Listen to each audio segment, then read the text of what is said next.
Hi, everyone. Welcome to the Goldfish Report. I'm your host, Louisa. Today is Friday, July 27th, 2018. And we're doing a very special interview today. Our Country Roads will resume tomorrow, Country Roads with Winston Shrout, so be sure to look for that tomorrow. Today we have a very special interview, and before I get to that, I have a couple of announcements that have to be brought to everyone's attention right away. Our YouTube site, as you know, our original channel was deleted back in March, and it was never restored. And funny enough, we did go to BitChute, and we did recreate another YouTube channel, but we weren't the only ones. So I'm going to have to screen share this one here. For our viewers, because I want to let our viewers know right away, I am putting out, this is a notice of fraud. And I want you to beware, because I want you to know what to look for. There's someone that's created a site out there claiming to be us, and here it is. And it is not us. I'm going to show you what this looks like, and they've taken some of our subscribers. Now you can see that almost all of them have my photo on there. And I never upload my pictures without a thumbnail. Okay, so our logo is always present. It's not I'm rarely ever there, and it's only for an emergency announcement once that I did that. But you can tell how terrible the pixelation is in this. This has been stolen from us. It's been lifted. Now, what I want to do is I want to go to one of the, okay, so right away there's a commercial on one of the videos. Folks, we do not monetize our channel, and we never have. If you see a commercial on the Goldfish Report, it is not the original channel. I'm letting you know that right now. We also put, so you look at all these people commenting, thinking that this is our site. And then, of course, when you show more, this person says, I need money for make videos. Make donations for me, right? This is a PayPal link here that it goes to Vietnam. This is not the Goldfish Report. Please do not subscribe and think this is the Goldfish Report. It is not. I want you to be very aware. I want you to take note of this URL right here. And I'm trying to point to how you can tell a counterfeit site from our original. Okay, so here we have they took our logo, so it looks real. But again, you see a commercial, and when I showed you the actual page itself, the actual page itself is very grainy and terrible quality. And I'm going to show you what our actual page looks like. This is the Goldfish Report. This is our page, and when you look at the videos, you see that it's always our logo. And this was the one emergency announcement I published to our subscribers when I was warning you that we were going to be deleted. And that's why I left it there, because I wanted to make a real impact. I wanted everyone to see this was a little bit different. But we will always and only have our logo up as the thumbnail for our reports. And also, if you notice, the quality of this is quite good. It's a very high resolution picture, so you're not going to see all that pixelation. So I wanted to bring this to your attention. I also will click on a video just so you know, what it looks like. Okay, we have a whole description of what our report is about, and then the links, and of course we have our disclaimers. And of course, you can see that we have copyright protection on this. And they even copied this, which was really stupid. So I wanted to bring that to your attention. I have published it also on our Goldfish Report news site on Facebook, which I'm also going to screen share. Actually, I should have stayed on screen share real quick, which is right here. This is our Goldfish Report 24/7 news page. And I did put out an alert yesterday. Let me see if I can find it real quick. We also have a Goldfish Report group on Facebook too, which is a private group. But let's just see. I'll tell you, Tim, we could do this whole interview, and I haven't introduced him yet, but we could do this whole interview just based on what the reports are in this news page. And we have some interesting stories. Maybe we can do that later and share. But sure. I'm going to get to introduce now. Folks, I can't get to it right now, but because I know I did have it. Here it is. Okay, here's our fraud alert right here. It's published on our Facebook news page, and it does talk about this. They're impersonating Goldfish Report, and I did file a report. Just be careful, don't click on the links of the videos, because that's possibly it's our original URL, which if you report the videos themselves, they'll delete our video. So just report the channel. That's the best thing to do. So I needed to kind of get that off the top. I'm sorry for taking up the time, but it was important to do that. I don't want our viewers to be defrauded. I want you to know that if you do want to make a contribution, you can go to our website, and always go to thegoldfishreport.com and click on the links there to get to our original channels. And that's the best way you can find our reports. So what I'm going to do now, without further ado, and apologize for the delay, is introduce to you, of course, my co-host from Down Under, Steve. Thanks for being with us, Steve. Good to be here. Yeah. Good to see you all. And we're doing a special Down Under report today with a new friend of the Goldfish Report, Tim Emslie. Welcome to the Goldfish Report, Tim. Hello. How you going, everyone? It's a pleasure to have you here, and we have seen your videos on YouTube as well. And you talk about, this ascension. You talk about things that are going on in the world. I know we've talked about the global currency reset and all kinds of things. And let's just start from the beginning. And let me ask you if you could just give you mentioned to me that you had an awakening around 1993. What happened at that time, and what really got you started and interested in starting to, when you realized something wasn't right, when you realized there was another, let's say, a reality that existed that maybe only the elites were privy to, and when did you start this awakening? Yeah. Well, it actually, before the spiritual awakening when I was 19, which was in 1993 around September, even as a little child, I always felt a lot different to the norm.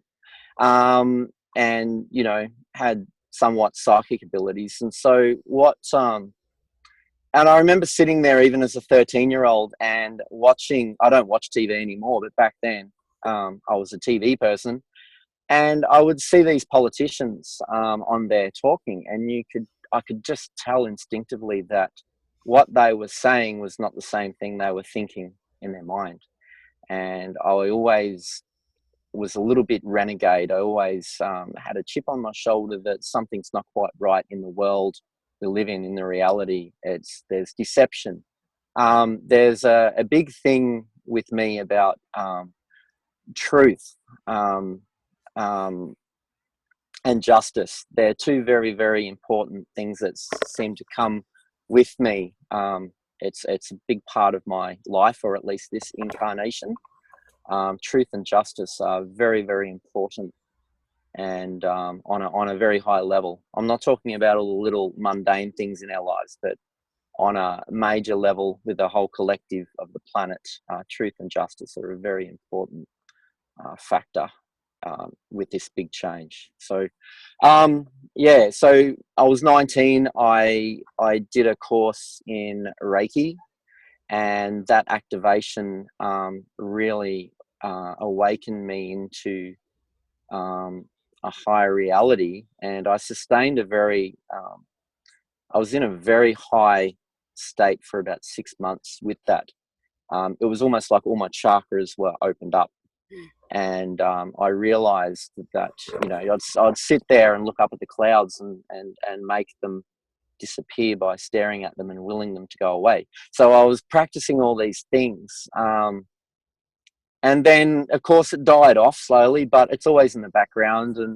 And then I was trying to balance living in the normal world and trying to fit into the normal world and do what every other normal mainstream person was doing, and yet it was always there knocking at me, and I'm like, no, I can't deny and pretend I'm this, and it's not one or the other. I can do both. We can exist and play in both fields, and it's like multitasking, isn't it? Existing in this narrative that's not true, and yet allowing ourselves to come in touch with who we truly are and be both at the same time. That's what I've had to learn. I always had them separate. So learning to do that, and I wanted to do something new. So I was looking for a modality, and I was asking for something to come through to me, and it was nearly going to be quantum healing, Hmm. whatever it's called, QHT or whatever it was. But I end up doing theta healing, which is using a theta brainwave state, a meditational brainwave that you get into, and then from there you use your pineal gland and make very direct changes with your reality, especially your own emotional, mental state, psychological state, and basically changing what's going on around you. So your actual reality around you was reflecting the changes that were within. So I was doing a lot of healing work and having healing clients for a while, and doing all that sort of thing. But then it started to move on to, I just got tedious with, I had a lot of strange people and a lot of meth addicts, people who had been raped, all this child abuse, and all these people, clients coming to me like that. And I felt a little bit overwhelmed. And so in the end, I sort of backed off doing the healing work because empathically it was too much stress on me, even though I just didn't want to know about it. So now what I do is when I find something new that I can share to the collective of the planet, I go in through a process and I make that change, and then I share it so everyone else has that benefit as well. So any healing work I do now is to do with assisting and supporting the collective consciousness of humanity rather than doing one-on-one with clients. And it's all about changing my own inner stuff and then sharing that change in case others have not found that particular change. I then share it's like I share the template of what I just had a realization of, and then I put it out there for everyone else to receive if they wish to have it. And then I got into this stuff because it's always been there. I've always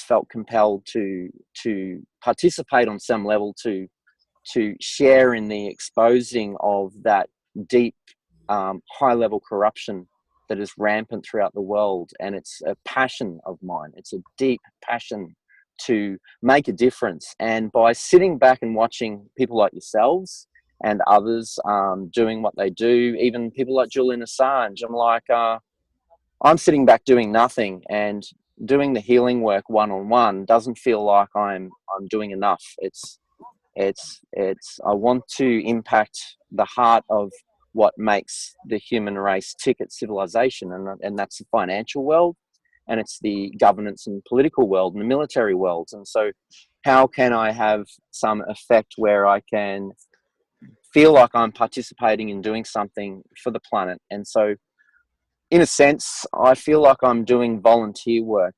I feel passionate about this because I feel like I'm also clearing any of my own karmic debt by doing what I'm doing, by sharing what I'm sharing, whether it be true, false, or anything.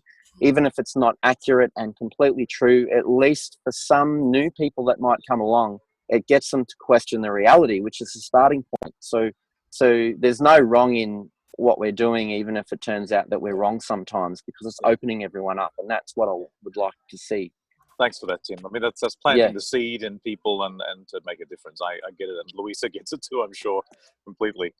But in Australia, what's your feeling? I mean, I grew up in Australia, so I always felt that it was a bit isolated there from the rest of the world. Yet you're like an observer in a way. I don't know, but at the same time, I get that you feel that too. So, but at the same time, you feel that you need to get it at a global perspective to make a difference because you're so isolated on that big island down there. Yeah, definitely. I haven't been over to Europe or England. I've visited a lot of countries that were distinctly different in culture to mine by intention, because that's what thrilled me. So, India, Southeast Asia, New Zealand, South America, Ecuador, Peru. And you definitely, there is that global perspective. And even in Australia, it's like Perth experiences isolation, Adelaide experiences a sense of isolation. So I know what you mean, and you would have an even another angle of it that I don't, by where you're positioned and what that feeds you to share. So Well, just so our viewers know, I mean, we're kind of positioned all over the globe right now. I mean, I'm in the New York area, which people know. Steve is in Vienna, Austria, and Tim is I'm sorry, are you in Melbourne today? I'm in Sydney. Sydney Oh, you're today, in but I Sydney. frequent Melbourne, Sydney, Brisbane, and every town in Yeah. between, pretty much. So, but at this point in time, and you did mention in one of your other videos regarding the full moon that's approaching today and the energies. Let me just make a comment, though. I mean, I'm not surprised that you said what you said about the healing work you were doing, because it's intense energy work, and it seems like you're also an empath, because when you're an empath, the energy can be very overwhelming, and it can drain you, and you need to protect yourself when you do Yes, energy work. Yeah. Hmm. And did you find that but you said you found a way to handle that, which is good. But I did, but at the same time, what happens is, um, because people feel very touched on a deeper level through the method of healing I was doing, um, there would be a confusion, and the brain candy in them would give them an attachment to me. So simply after doing a healing session with a complete stranger, I would find that they would feel overly attached and get clingy. And then I was getting calls at the wrong times of night and stuff like that. And just some really strange behaviors by some of them, which, it was like I was getting stalkers and Yeah, well, there was a connection everything. opened up, So and they wanted to follow up on it. Yeah, yes, yeah, yeah. They didn't know how to say keep it as theirs. They felt they yeah, needed me, so people became addicted to me, yeah, in a yeah. sense, on an energetic or emotional attachment to my yeah, energy, and so I backed right off in the end and said, I don't want How, this. Tim? How would you describe the change from your awakening in '93 to now in Australia? Do you see a big change or a small? How would you describe it? When you say the difference between back then in 1993 to now, in what regard? To my own The, personal the spiritual or the awakening? world? No. In Australia Oh, itself, like the how general awake, the population, the feeling. how awake are uh, people and stuff? Yeah. well, with my own personal family, I find them all very much deep asleep, and I find that frustrating, and that's something I have to personally work through, because Join I'm the the club. black sheep that doesn't fit in, and I'm the crazy guy. I'm the crazy guy, Join the Always So, club. questioning everything. um, No, Tim, we're going to rename this the Black Sheep Report. That's what we're going to do. 'Cause you're yeah, the black yeah. sheep. Yeah, your video is bouncing a little bit. I'm just wondering if you. Oh, sorry, I'm holding my phone in my hand. I'll try Oh, and keep it still. oh, okay. Sorry. Yeah, Yeah, it's it's no. This is the Black Sheep Report. Steve, I think that might be a good name. We should change That's right. the Goldfish. Well, People ask me. out with the cycloners. That's right. Dolly. Yeah, Yeah. that's right. Um, And I'm not surprised about your cloud busting, though, because in the Men Who Stare at Goats movie, the theta healing, that's what they use as theta waves to bust clouds, which is what yeah. you were doing Yeah, the that. difference between theta healing and remote viewing is very subtle, Yeah. except there is a definite boundary and law that you must respect, where you have to go by invitation. So you have to, the other person has to give you permission slip to do the work. You can't just walk down the street and say, I'm going to scan. I mean, we pick up on everyone and Yeah. what is allowed to be shown, and Mhm. we don't have to, that just comes naturally. But there is a sort of certain boundary where you don't overstep unless they give you permission. And then you've got to, make sure you hold a sense of integrity when you're doing the work. Whereas remote viewing is complete espionage, if you wish it to be. And that's the Exactly. difference. Although I did They've used try, it in that. I did visit another planet once, which was really weird. And it was after watching Bashar, Dave Brenner, talking about the Yahyel, and there was the Bernard star, and I found where it was on an astronomical chart, Hmm. and I found the star, and so I stared at the star, and then I went into a theta brainwave, and then I imagined myself traveling there instantly, and in my vision, I appeared in the solar system, and I was outside the atmosphere of the planet, and I saw the colors. It was hues of purple and yellow and sort of a orangey red, like our planet has blues, greens, you know, the ocean and the white cloud, and their clouds were yellowy. And then all of a sudden I heard a lot of noise. It was like millions and millions of voices all at once. Like if you walked into a chicken farm factory and they're all squawking, and that was the collective of that planet on some level becoming aware of my own presence. And then I freaked out because it was quite a big event for me, because I was just testing the boundaries and I didn't think it was possible to do that. And to me, it was a real thing. So, yeah. Wow, that's awesome. And then I had someone else do it. I had someone else go, I want you to go see that star. I didn't tell them anything. I said, see that star there? Yeah. And then I took them through and said, go there and tell me what you see. And this woman actually gave the name and started spelling it out. And it was exactly what Bashar calls the that planet. Oh, very interesting. Or the name of the race or something. I can't remember. It's a while ago now. It was 4 or 5 years ago. So, yeah, that's what you can do, but that's not what you're meant to do. How do you get into the theta state? Is there an induction? There's a simple process that once you get used to it, using a set of visualizations as a guide, it's just a guide to get you into a theta brainwave. So, you know, it starts off where you imagine a ball of light going down into the center of the earth, then coming back up through all your chakras, then coming out the crown, and then going up out of the atmosphere, out into the universe, and then you go beyond the third, you go through all these different planes of existence until you come to this one called the seventh plane, which translates as the 12th or 13th dimension, really.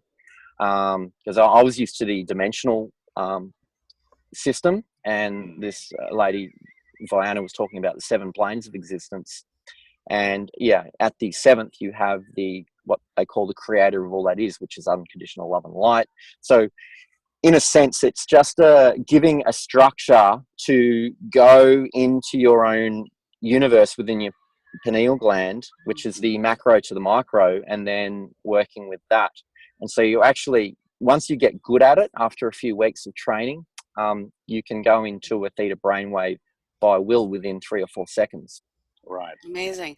You know, Steve, you know, we had another guest on the Goldfish Report. Remember Bo? She does theta healing, and she was talking about Vianna as well. So I think you had the same, and she did theta work. And so some of the things that you're saying, okay, so we've heard this. And match up. Yeah, they match up exactly. Sure. Yep. Sure. Yeah. But your energy, I mean, so this is great. I mean, Steve, you could tell. I mean, Steve's quite. Yeah, he's a sensitive. Yeah. And, you know, Tim, let me ask you something. This is a little bit off the topic, but your energy, it almost seems like whatever, we all seem to be kind of anchoring energies here right now. And whatever the energy is down under, do you know that you sparkle on your videos? I've got to tell you though, ask you about that. It's magic dust, fairy dust. Fairy dust. It's the tinkle that comes by. I get a lot of evangelical Christians that come along and watch me, and they either completely attack me, or they think that I've got something to do with Jesus Christ. So they either love me or they hate me. Are you the Messiah? No, no. As a starseed soul energy, I feel or believe or know, because I'm careful what to say here, that some of I have aspects that are connected through twin flame energy up to Archangel Michael and so forth, but that's quite a normal thing if you're savvy with that information for a lot of people. I have a great affinity with St. Francis of Assisi, so I feel a connection there. I've done a lot of past life visitations to heal a lot of my stuff, using theta healing sessions where I got as everybody needs to do. You know, Steve, we definitely need to hook him up with Richard, but I don't want to say it on well, a couple of people. There are a couple of people I can think of. But I think he's got to. I think he might be part of that soul group we know about. I have a feeling too. Yeah. We'll talk We'll talk about it later. Yeah. So no, what you're saying is great, and I think one of the things that I wanted to focus on was this more spiritual, energetic side, which is what you talk about a lot. Now, what about this full moon? Can you tell us about this full moon? Yeah, like for the Today's the last, by the way. especially since the sun went down, which has been down for about 3 or 4 hours now. It's been really picking up. There is an electrical feeling in the air. I wouldn't say, when there's a thunderstorm and there's that ionic Yes. activity. It's similar to that, but it's different. There's a sense of enthusiasm and endorphin excitement, and at the same time there's a sense of apprehension. So it's a mixed duality of feelings that I'm picking up on. And I walked into a supermarket earlier tonight, and as I'm just walking down the aisles, I quickly glance up and have a look at people's faces, and it was like a whole multitude of things. Everyone's auric space was amplified, and in that sense, the good and the bad was all amplified. So whoever was feeling whatever at any moment was under amplification, and you could tell that people. There was a sense that in the community, people, whether they were conscious or not, were very uncomfortable with themselves, and the body language was like, I'm uncomfortable about something, but I don't know what it is, because they're not maybe awakened enough to know and to relate it to what's going on. Yeah, that matches with how I'm feeling too. I think the energies are a double-edged sword. I think it's amplifying thing. That's why we're having such chaos. It's all the good and the bad is feeding on the energy, and the apprehension that you're feeling. I get that too. I think people who are more awake are can't wait for the change, and the people who are satanic are scared shitless. So I think that's what's going on. So I get it. Yeah, very much so. But it's so, like you said, Steve. There's so much chaos that it's easy for people to believe we're still in the old paradigm. Yeah, but there's it's all being stirred up. The mainstream media, as we know, is completely co-opted. It's actually Mockingbird media. It's totally controlled by the CIA. Absolutely. So let's just get to the bottom of this. People aren't going to find the truth out there, and even with us, sometimes the conclusions we come to, look, we're critical thinkers, so at least we're critically thinking. We might not always be right, but at least we're critically thinking, and that's what's important, is that we're questioning things, and that we're also open to considering other possibilities and other perspectives, other explanations. Well, that's what Q does too. He poses questions, so he invites you to investigate things for yourself and to come to your own conclusions. That's all we're doing here too.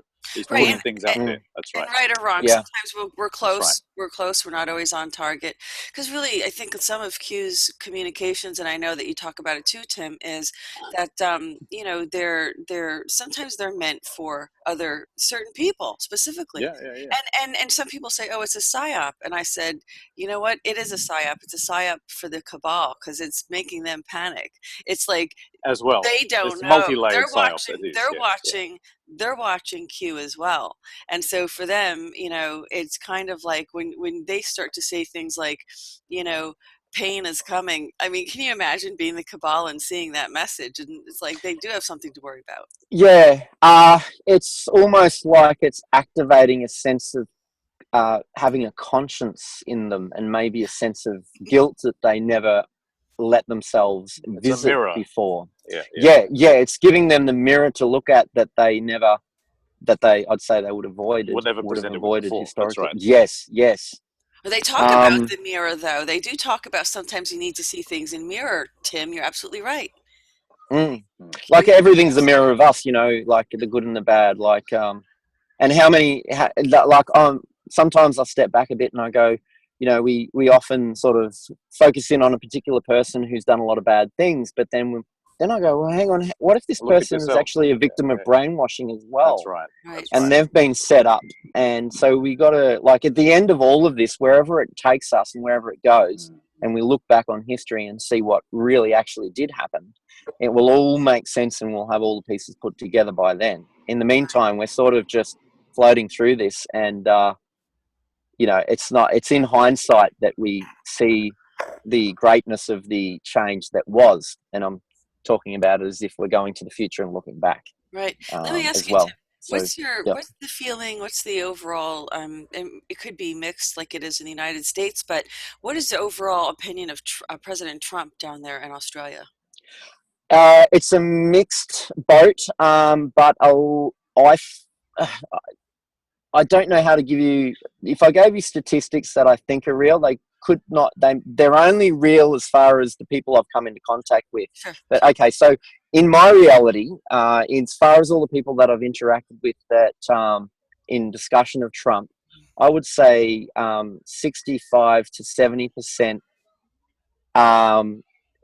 hate him, dislike him, think he's a moron or something, and even my own mother will say, "Oh, isn't that guy terrible?" and that, and I'm like, "Well, have you met him, Mum, or have you only seen what the TV is showing you as far as giving him the negative?"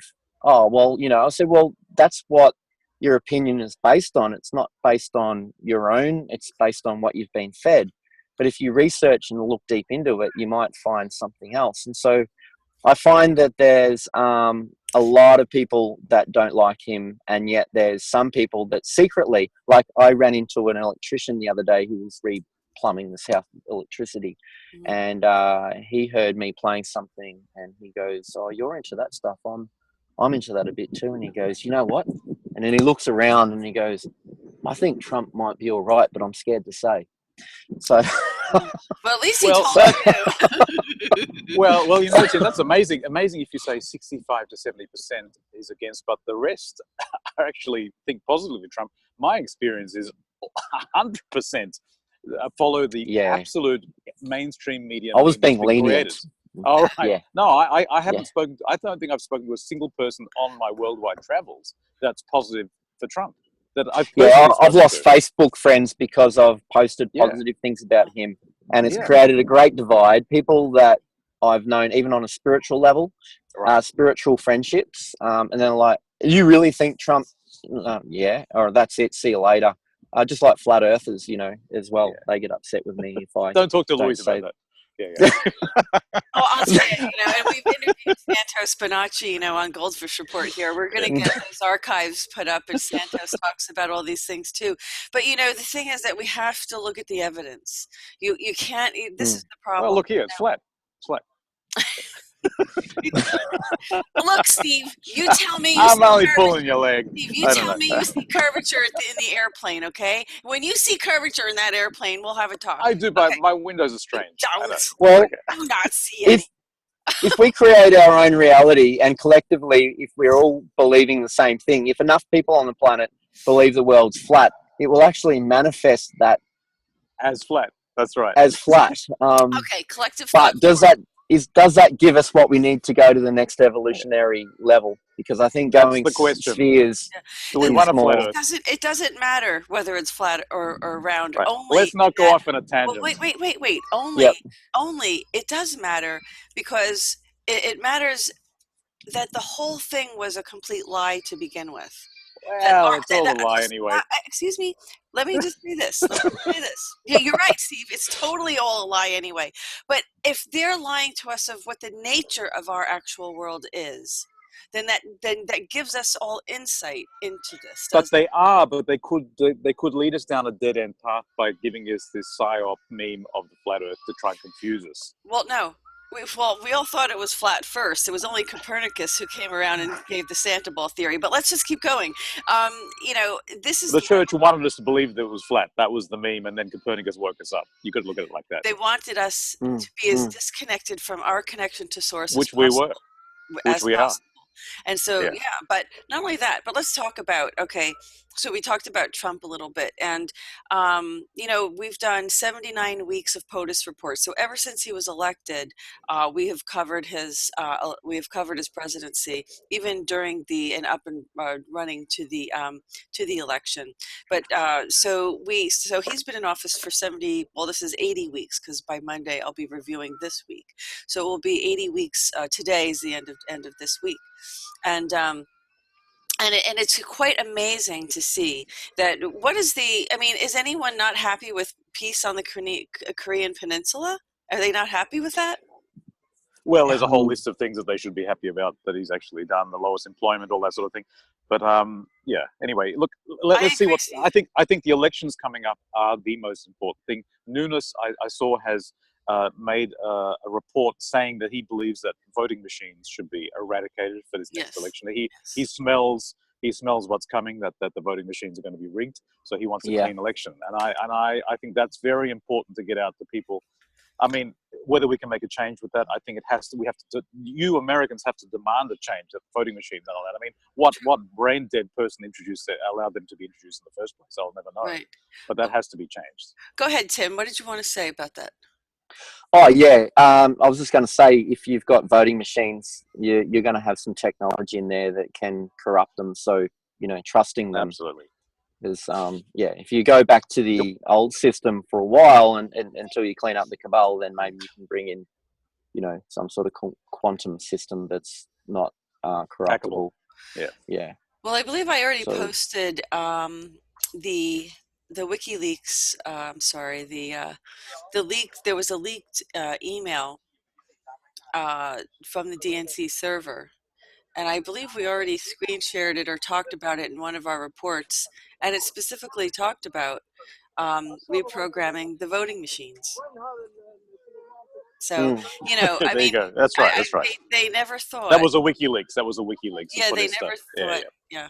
That this information would be made public. That's right. Hold on a second.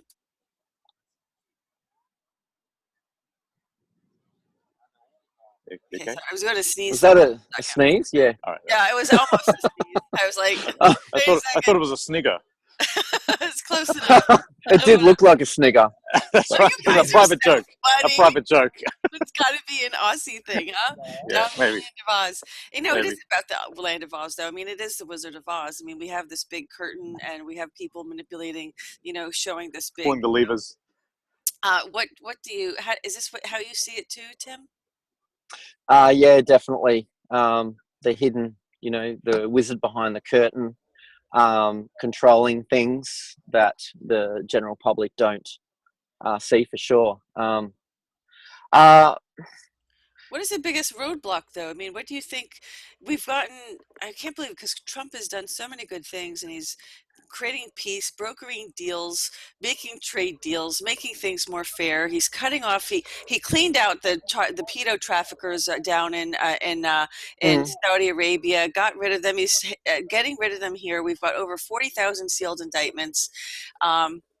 And I know that you've had the Queen. Well, apparently the story was that the Queen has surrendered. You haven't had an attempted arrest that failed on the Pope, and they're saying August they're going to have another go and it's going to be successful. Apparently, so they're saying. Yeah.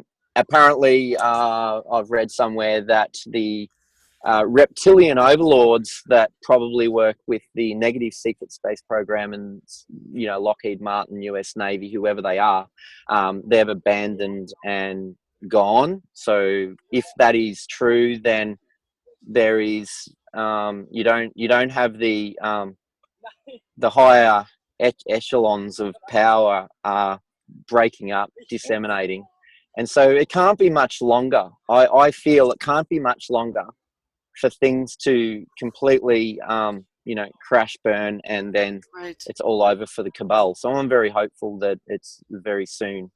And I don't know whether you can say that's 3 months or 2 years. Right. I really don't really have an understanding. It's all speculation based on researching and using your own intuition, of course. But if the different members of the cabal that are still out there running around, doing negative things to try and hold power, if the power structure above them has gone, then surely they're going to feel a bit lost, and there won't be a sense of direction or purpose for them anymore. And so it surely has to start to fizzle out. And if the alliance is there doing the real thing, then that can speed up their effort to go around mopping and cleaning all that up as well, if that is a real thing, which I think it is. So how's it going with the pedo trafficking and the things down in Australia? Have you been hearing anything on the news about arrests down there? No, I don't watch it. I haven't really watched TV since 2009, so every bit of information I have comes through my Facebook feed as far as connecting world news to mainstream news to the alternative news, and trying to sort through to work out what the difference is. To well, I can make a say I sense have of been it. following some of the news in Australia that Okay. Cardinal Pell, he was the finance man for the Vatican, and they finally got him back to come back to Australia, and so he's going to be facing court. Okay. Finally, they've been trying to get him for ages. Whom I actually met through strange circumstances. This man, Oh, and he's really he's facing big music, but it goes much deeper than the charges that have been laid against him. I'm certain of that. And also some lower level guys have also been pinned, and they're being dealt with in the court system as well and been exposed. So things are happening on the paedophile level in Australia. I can say that. But I think they're still being protected at the highest level, and it's going to take a while till things, as in the States, it's like slow moving train. It's very slow motion. Well, I mean, Steve and I both have kids. I don't know about you, Tim, but there's nothing more sacred to us than our children. And this is the most vile way to any decent person, I'd say. Exactly. And not that you need to have children to have a sense of compassion for them, but Tim, this is so horrific. I mean, in a good world, in the ideal world, where is the loving God who allowed this to happen? I mean, a lot of people ask that question. How do you reconcile this within yourself? We all have to try to reconcile this, saying, why would God let something like this happen to these innocent little children? Why? Well, as sparks of God, we chose to come down to experience this reality as a school where the law structure is free will. So everything is possible, including all that darkness stuff. And it's part of the grand experiment. And at this level, when we look at it and go, how can this be allowed to have happened? Why would a God of everything allow such a scenario to exist? But I guess the situation here on Earth, or in this density of existence, of physicality, it's been allowed so that on a soul level, we can all collectively experience all of these things. And so people who are operating on the dark side and those who are operating on the light side, it's all, at the end of the day, when it's all completed and over, I guess it all and everything goes back home to Creator, if you want to say it like that. I guess everyone started from Source, and everything eventually returns to Source. And so those that were lost and are in the dark have taken it to the extreme. So it's the polarity of the dark and the light. And so these things that are observed as being very, very terrible and perceivable here at the human level, they are, but it's been allowed in the experiment, in the holographic experiment of life. These things have been allowed to be experienced so that it can create learning on a soul level. And but it doesn't mean that it has to stay this way. So the idea is for it to reach bottom and have a turning point, and then slingshot round back into the light. And then it proves that the existence we truly all want to exist in is living in that love and light, isn't it? That return to the state that we used to. Yes. Right. Yes. That's right. Yeah. I couldn't agree with you more, Tim. That's exactly from all my experience and my understanding of everything after all these years. We are living in this experiment, and the cycle's up, and we're about to slingshot round to the next cycle. And there is no good and evil in reality. It's an illusion. It's a universe of duality that we're living in. We have had extraordinary experiences on this plane, and now the time's up. It's finished, and we don't need it anymore. I'm over it. I'm sure you are too, Louisa is. I know. Yeah. So let's move on. Let's go on to the next slingshot to the next level. I think focusing on it and bringing it up is like, in order to change it, I feel like if everyone's still sleeping, we talk about all what's going on so that people can become aware of it, because when the whole collective becomes aware of it, then they're informed. Then they make a choice. If people go, I don't want to know about that. Yeah. if they ignore and go, oh, that's too much, I don't want to know about that, then they're never going to get to that point where they make an informed allowing choice. it to continue through their inaction. That's right. Yes. That's very true. And no, it's really well put. I really think it was very beautiful what you just said. And I think it really kind of sums things up, like Steve was saying, that this was the grand experiment. It's just hard to believe that a soul would contract to be abused as a child because they're innocent. But it's very hard. It's very hard. It's hard to understand at this it's level. Hard to really accept. But one life here is 1,000 lives somewhere else. Yeah, it's hard to accept that, though. Yeah. That trying to perceive it from... But if it's free will and you're a child, then it's not free will, and that's what I agree with you. Yeah. And I think that's the problem we have is that it's a child can't give free will. There's no consent. There's no verbal consent. Yeah. But even so. Yeah. I know. I mean, I'm not saying it's not how it works. I'm just saying that it's hard for us to really. I mean, I can go everywhere you just went, Tim, and I can be with. I definitely get what you're saying, but that's the part I think that I have the most trouble, because it just seems a conflict in concept, because you can't have free will if you are innocent and you don't know. So that's the only. I think.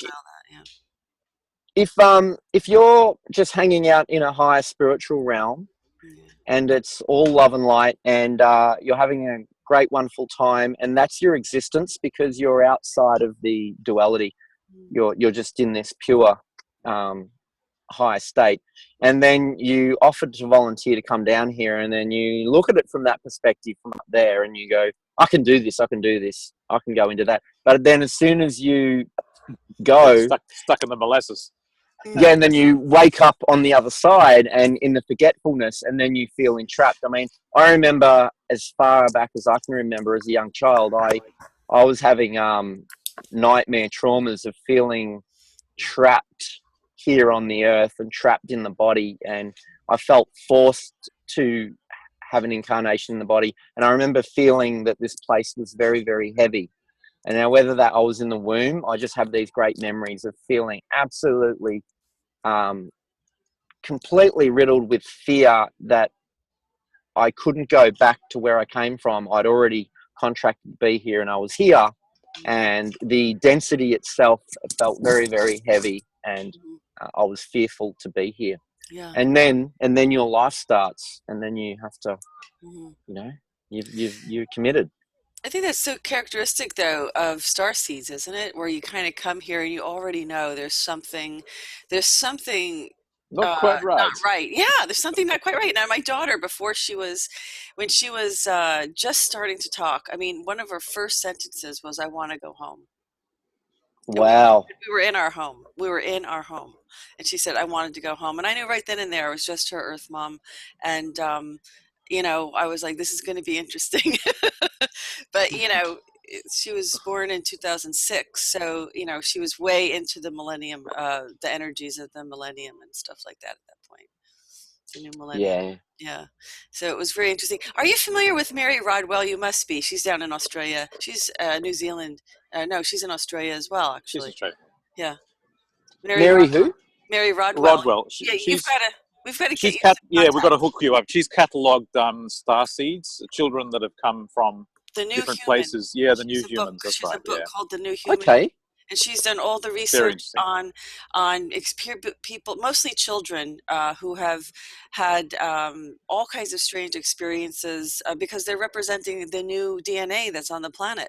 Many of them, many children today incarnate with languages of other star systems that they would have no way of knowing unless they came in with an upgraded DNA that would include memory of it. And a lot a lot of children have had flight lessons. They go up at craft at night, and they're taught things, and they come in with knowledge about engineering or physics or something that just nobody's heard of, or they come in with some kind of other incredible abilities. But a lot of it, I think, was so. I think the one thing that you can, the languages, the existence of knowing languages that they would have no other contact with is really very telling. And so Mary has done all this research, and she travels all over the world, and she's been on the Goldfish Report. She's definitely a friend of the Goldfish Report. And She does. I think she's in the States right now, though. She's been doing a lot of Okay. where she was just at ESETI at James Gilliland's ranch up in ESETI at Mount Adams, Washington. So she was just there doing some workshops, I know, some seminars. But she's definitely a contact. We're going to hook you up. Don't worry. Oh, interesting. Yes, Yeah, yeah. certainly, definitely. Because what we need is we need to be sharing this information. That's one of the reasons why I wanted to interview Tim today, was that I wanted to be, we need to have a conduit. Because I'll tell you, with Facebook, shadow banning, we have the Goldfish Report's been shadow banned on YouTube, on Facebook, and possibly even on Twitter as well. And they're doing this to all conservatives. Well, actually, anyone who's speaking the truth. You don't have to be conservative, but most are conservative because they've given. They've got a list of keywords. Well, they've given up on the Democratic Party, exactly, and this seems like Eric Schmidt stepped down from Google, not only to go plant those servers over in North Korea that they used, and now Kim Jong-un has handed over to Trump the contents of those servers, but also to create the algorithms that they're using to censor all of us on YouTube, because Google owns YouTube. So this seems like yesterday. Or I'm sorry, maybe it was within the past 48 hours. It is. Facebook lost $18 billion in one day because of bad earnings. Now, Yoo-hoo! want to comment on that, Tim? I just remember reading an article, and it had the picture of Mark Zuckerberg there, and I'm thinking, and I looked at him, and I thought, I wonder what he personally feels about that. And but yeah, I find that very, very interesting. What's going on? Yeah. I'm still trying to piece it together, but maybe you guys have already, made some links about the implications well, of that. Q mentioned that. I think one of the last batch of posts, he actually quoted himself. I think it was from April this year, where he said the companies are going to either disappear because of their own misdeeds, and that's in relation to the loss of money at Facebook. And also there was another comment saying DC moves slowly, so it's taken a while. That's that was the quote. And I think that's right. I think these guys, like Disney with the subliminal sexual entrainment for the children is also going to come out. Also, that with the latest director being fired because of his tweets being dug up from 10 years ago, 8 years ago, something like that, of his inappropriate, disgusting pedophile tweets. So he's had to leave. So the writing is on the wall. We're seeing the cracks starting to appear in the foundation of the old structures, and I'm hoping that things start moving in the next 3 months as they're projected to be. Another thing I'd like to just add is that I'm sure you'll be in agreement, is that we do create on the collective. The more people there are, that's the church has been using this for thousands of years. You pray in a group, it has an effect. The Maharishi effect, it has an effect. So I think, what's your vision? What vision can we give our listeners for the future? How would you like to see the future be, Tim? What vision would you like to give the listeners to project to the future? That's maybe something they'd like to share. How would you like to see the future be? Well, that's a very complex question, but I'll try and be brief with a few bits and pieces, but it won't be, I'll miss a lot of it. No, but transparency is a big thing. If we've traditionally had secrecy and information withheld from the public, we need to have some sort of governments where there's a board of directors, where there's the investigators of the investigators, oversight, the police of the police of the wonderful. Someone mentioned the concept of, instead of having two parties, the left and right wing, you actually had three parties, but one of the party in the middle was actually like the police of the police, and it had to go through the whole public genuinely, instead of it just being motivated by corporate self-interest and so on. But yeah, I want to see a world where there's a recognition of individual sovereignty, and that in itself, individuality is not about separation. It's about recognizing the qualities of every individual that is born into existence, that their life has value, that they are sovereign and they are a spiritual being. And then everything from the education system to everything. You know, if we end up living longer and having, you know, being 300 years old or whatever it's going to be, then I feel there's a lot of maturity to come through people who can be in the positions of power where they're not a bunch of blokes in their 40s, 50s and 60s that really haven't experienced life, because that's what we see when we look at Parliament House, and that is, you know, their whole lives have been very restricted in their perspective, and they're actually running and governing things. So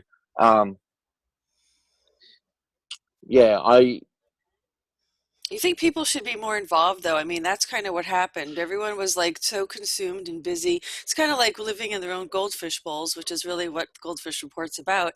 It's like kind of waking people up, because when you're in a goldfish bowl, you kind of only see your reflection, so you only see your immediate world, but you don't see the bigger picture. And that's really, It's like we've been go on, go ahead.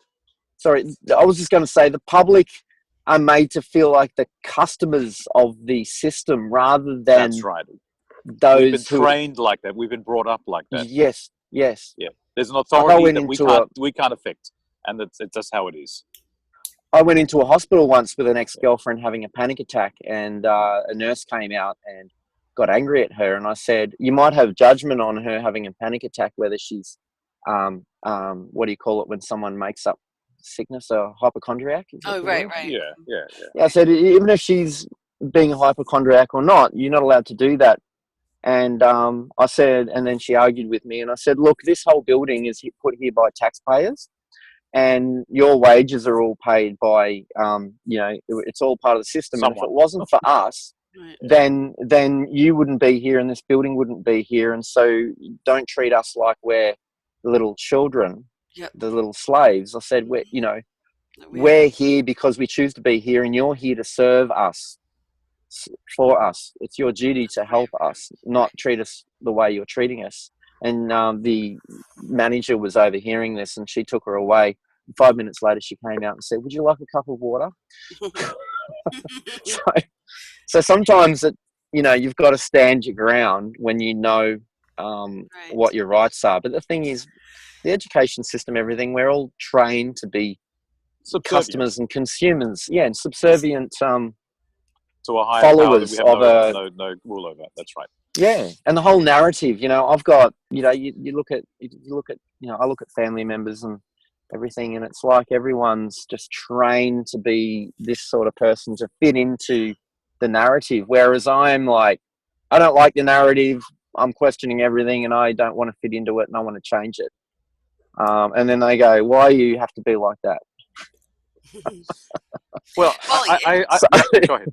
Steve, it's funny. Well, Tim, it's funny that when you had mentioned, talking to your mom on the phone, because just I get to that point, and that's just when I start to hear a dial tone. And I'm telling you, it's kind of like, and even like it's not just black sheep. It's like even the people next to you, and they're so uncomfortable to having the conversation with you.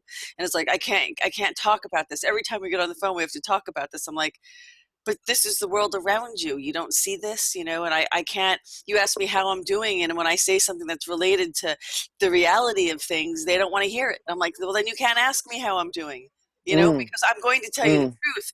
And even my co-host on Country Roads, Winston, says you're going to get the red pill, either choke it down or you're going to get the suppository. So one way or the other, you're going to get it. You can't shut yourself off from this forever. And of course, Winston's also said that some people only contracted for a 3D experience, and not everybody's going to be part of Ascension. Yeah. They're not meant to wake up, because their whole soul contract is to learn by being asleep, and learn what that's like without looking into it. So, I'm just, my design is just to question everything, and sometimes it's like opening up Pandora's box, because the more you learn, the more you know. There's been some very stressful periods in my life. I've had periods of anxiety and depression but I could not choose to be asleep. To me, that would be like I wasn't doing what I was here to do. I would have forfeited my complete reason for a purpose and existence of being here. And so the choice I've made is to be who I am rather than go, no, I don't want to look at that. I'll pretend all that stuff is a load of crap, and all the hippies and crystal fairies can go down that lane. But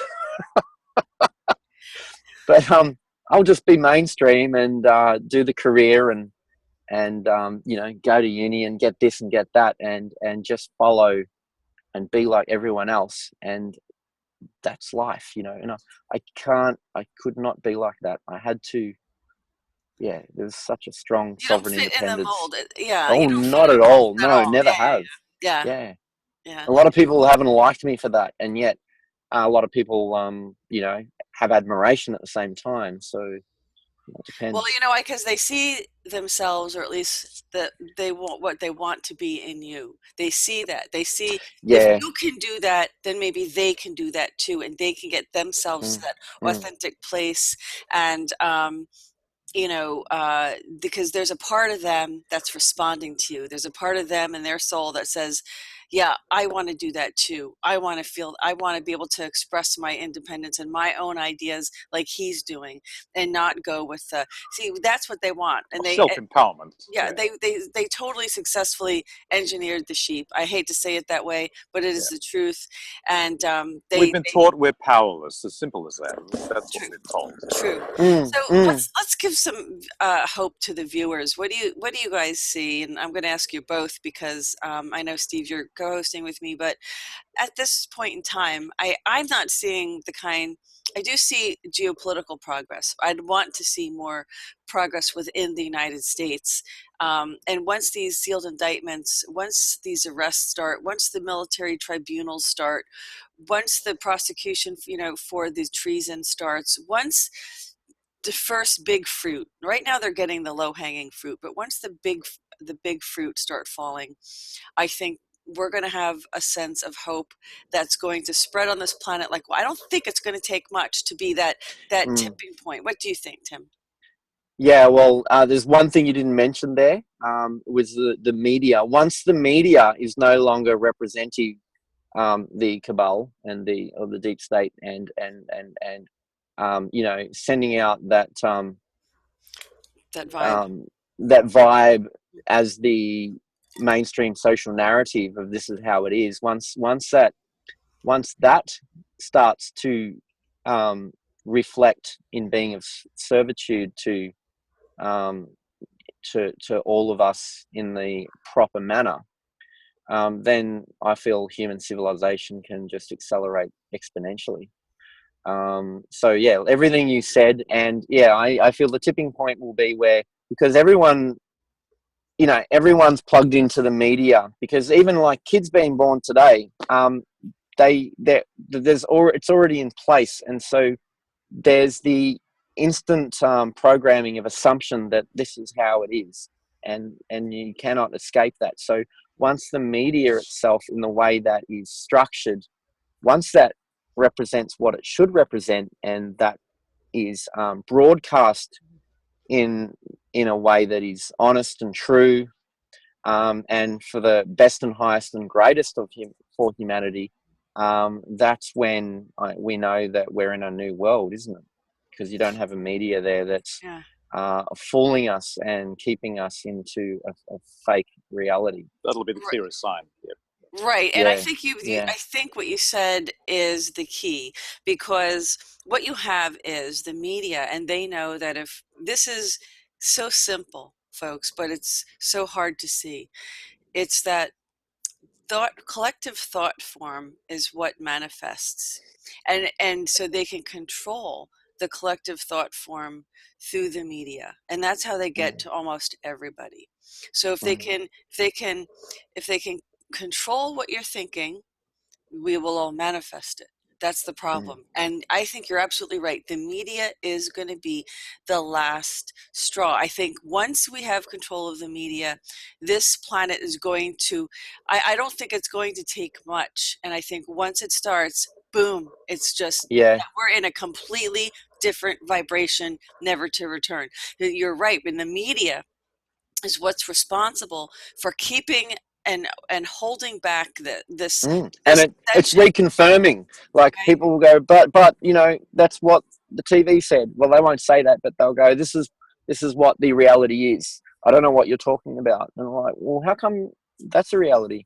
And they won't say it, but it's, you know, they were making a cup of tea and the TV's in the background, and that's formulated their opinion. And they don't even realize that they're not having their own opinion. They're having the opinion of the broadcast that The they're reality has exposed been to. told but presented to them. That's right. Right. Yes. Well, there Yes. used to be a TV show, and I didn't really watch a lot of TV, but there used to be a TV show, and I don't remember the name of it, but it was a guy who worked, and if the viewers remember, please comment in the comment section.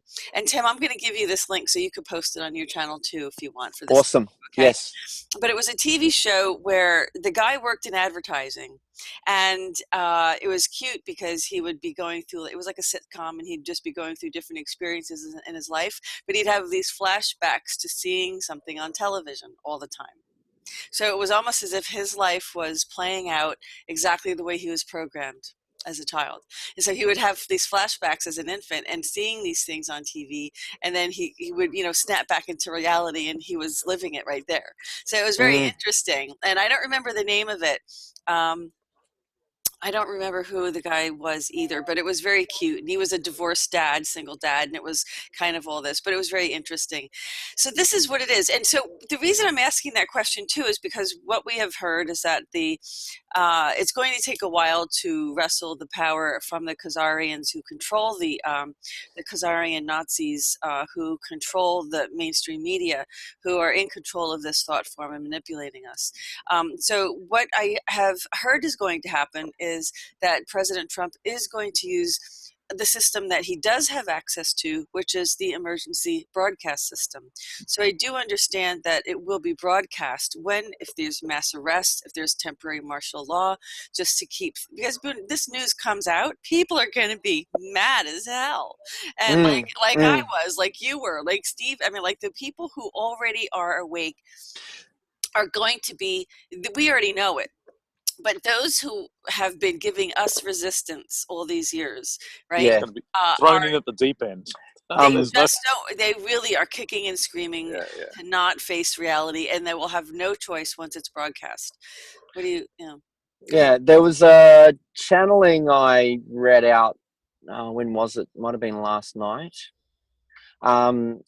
Someone channeled something from the Arcturian extraterrestrial collective group, whatever.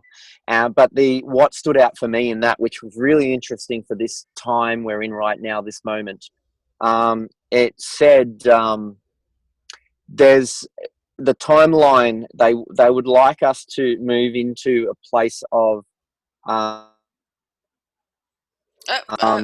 see, did we lose? Okay, we've got sorry. Someone it. tried to call my phone then. Okay. Yeah. Okay. So it was moving into a space of compassion for everything, but what they're observing is most likely to happen at this certain moment is outrage as opposed to compassion for for being informed, the truth, and I get that. This information coming out. Yep. So. Well, it's kind of like a healing process. I mean, it's kind of like the shock of it's going to hit us, and then you have anger. That usually, reaction. Yeah, that's usually the process. That's usually the grieving process. I mean, any process of dealing with kind of trauma or whatever is the shock and anger. They do come first, yes, and rightfully so. But the thing, I think, Tim, one of the things I want to stress is, what can people do? How can they channel that anger? What's the most healthiest way to deal with it? Because it's not being violent. That's not going to help the world get to a better place. It's suddenly getting angry and then going out there and being violent and, rioting and things like that. I mean, we have to reassure people that there's a process in place to change this, that it's already being changed, that by the time they know about it, it's already changed, and it's not going to happen again. It isn't going to continue. And I don't know, do you want to add to that, Tim, to see what you think? Maybe Steve goes first. Sorry, I just got distracted. That's okay. Steve, look, I was just looking at South Africa. Look what happened in South Africa. The apartheid, all those years, it was horrific. What went on there? What they had to do, they had to have trials, and they aired it all. I mean, they knew it all anyway. But what they did was they had like Nuremberg, but they had people involved. Desmond Tutu was there. I saw him in the videos. So you had, Mandela was there. You had people facing up to what happened.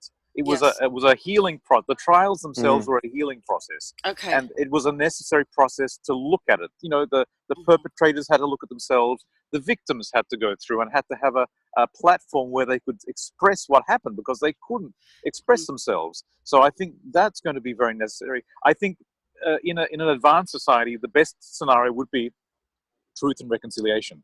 But I think there are going to be some lynchings going on. And and I will understand them. Part of me will get that, but because the things have been so horrific, and that's been perpetrated against humanity and the planet. So that will I foresee that. I see the anger. I think the anger will mainly be there because, hey, you've taken away my illusion. Don't do that to me. You've taken away my lollipop. It's sweet, and what you've given me is a bitter pill. People are not going to like that.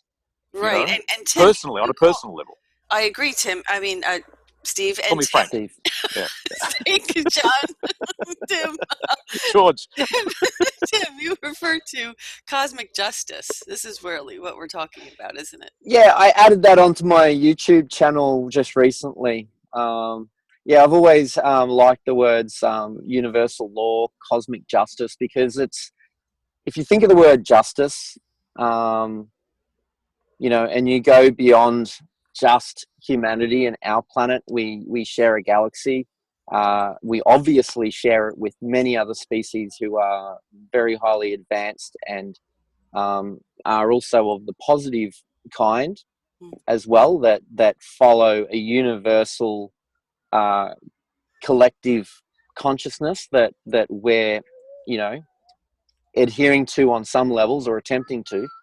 And it's a part of us. They're a part of us. And so the word cosmic justice, I thought that was an interesting thing to string together, because for someone who might not be informed of this, of everything we're talking about, if they come across that, they'll go, what are those words? So it's just a little, way to, potentially be a suggestive way to get people to think of things in another way, if you know what I mean. Right, and I think that I guess what I'm trying to say also is that so Steve, you're saying that we need to have truth and reconciliation. We need to have these trials, and so this is going to be very healing. Well, I think that's in the best case scenario. Right, but exactly. Some people will be so annoyed and so angry. Yeah, so angry. The anger is going to be beyond belief. I mean, imagine yourself as a parent. Your child, you've discovered, has been abused in the kindergarten, or your child that was declared missing, that the police did nothing about, has been used in ritual sacrifice, and you found out about it. I mean, these people aren't going to be happy. They're going to want to lynch somebody. So, I mean, I understand that, but in advance, the best case scenario will be truth and reconciliation. There'll be a healing on a mass level. The media has to be involved. The trials will have to be broadcast for everybody to see. And people will have to go through this pain, because the pain will be enormous. I mean, the truth of it, we're only getting the tip of the iceberg. The reality of what's happened, all the wars, all the millions of people that have been displaced, murdered, the artificial communism against capitalism, the whole meme over the last centuries will come out, and that's going to be very, very painful. I can see it right now. But they can do what we're doing, can't they, Tim? Can't they just do what we're doing and be constructive about it instead of being angry or destructive? I'm wondering how much a third element of the incoming energy waves and this shifting of ascension. Okay. Where does I'm asking the question, where does that play in counteracting that insurgence of people, being very... I'm hoping that the energies will mitigate it, that we will have a high... We'll be raised in our vibrations, that the vibrations will be high enough that we can see compassion for these perpetrators. We can see compassion for the Satanists. If you can have compassion for a Satanist, you have to find that and say it's part of it's part of the whole, it's part of the universe, it's part of God's plan. We have to somehow get that message out, because people don't get this. That they only see their own little world. We're going to die. There's no life after life. There's most of the people are still in this meme. So that's going to be a shock. I don't think we should be promoting compassion for the Satanists just yet.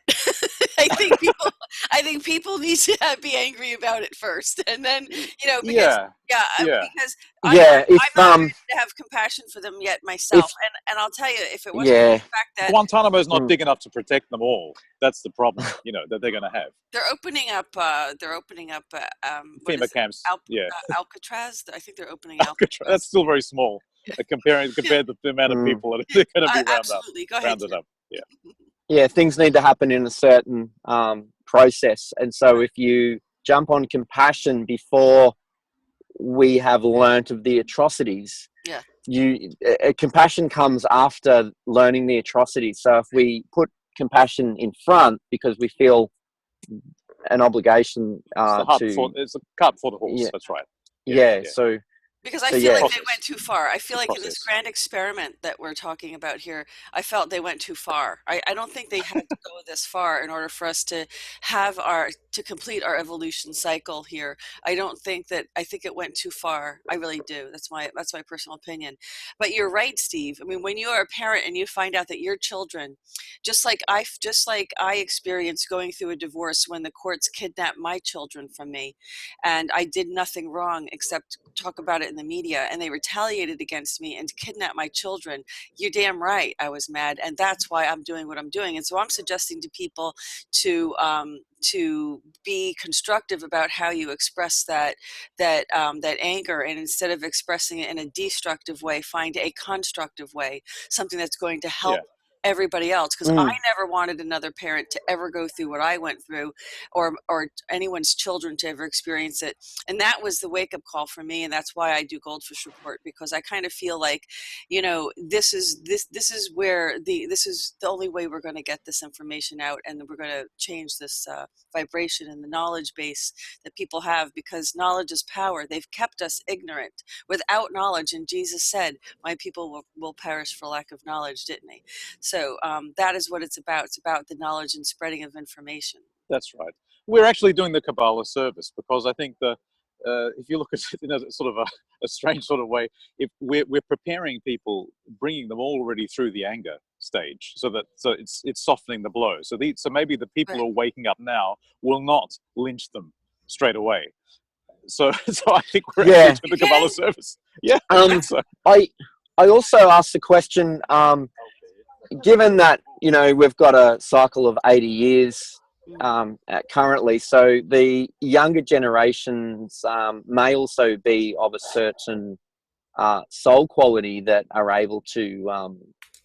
adjust to these changes more than, say, people would have, say, 50 years ago that were present here. That's just something I just threw in there, just I hadn't thought of before, actually. So, Could I everything. could I just throw one thing in before I have to go? You mentioned, when we're talking about the vision of the future, and I agree with you completely that transparency is one of the major things. That has been the key Yeah. Yeah. mechanism that they've used to hide things from us. And I just want to mention one thing that I remember. I don't know where I picked it up. Some other extraterrestrial, apparently, society that's way in the future uses something called holographic hierarchy or holographic society, where the smallest, as in a hologram, the smallest part is part of the whole. So in every atom, there's a mirror of the entire universe. It's a So fractal. Yeah. yeah, how that works is that every member of society has access to everything. So there's nothing hidden. So the prime minister, there will be a hierarchy. Obviously, people have different responsibilities within Mm, society. mm. So the guy cleaning the toilets will have the same access, the same information access that the prime minister does. Therefore, there's nothing hidden. Yeah. Yeah. It sounds like a model for the future to me. Well, It that's every man does. being equal. That's yeah. Yeah, Exactly. And yeah, also, if it is true that we will reach a state of collective telepathy Mhm. as yeah. individuals, and Nothing will be hidden then anyway. Yeah, that's right. that's the same It's thing all that, over anyway. yeah, because a Nothing's lot hidden. of groups are extraterrestrial groups are a telepathic collective, and so But wait, nothing's hidden in but that wait. regard, is it? So So Tim, we are we all have access to the collective consciousness. Yeah. This is something we that do. now We do. I did interview Emery Smith just recently, and this was an issue that I kind of had with some of the things he said, because he seemed to be taking the position of the military-industrial complex, in that he had said that, you know, we weren't ready for the advanced technology yet, and I took issue with him on that, because that was very convenient for them who don't want to give up this technology and don't want to give Exactly. up the I agree people with and you. want to keep us slaves. So I did kind of catch him on that, and I did take issue with them on that, because it's the governments that have had access to these technologies, and look It's what very they, condescending. They often say, yeah, "Oh, your society's not yeah. ready for it." You But know, look that what sort of thing. look what they've done. So it shows that they can't be the Exactly. ones trusted with it, not Yeah, us.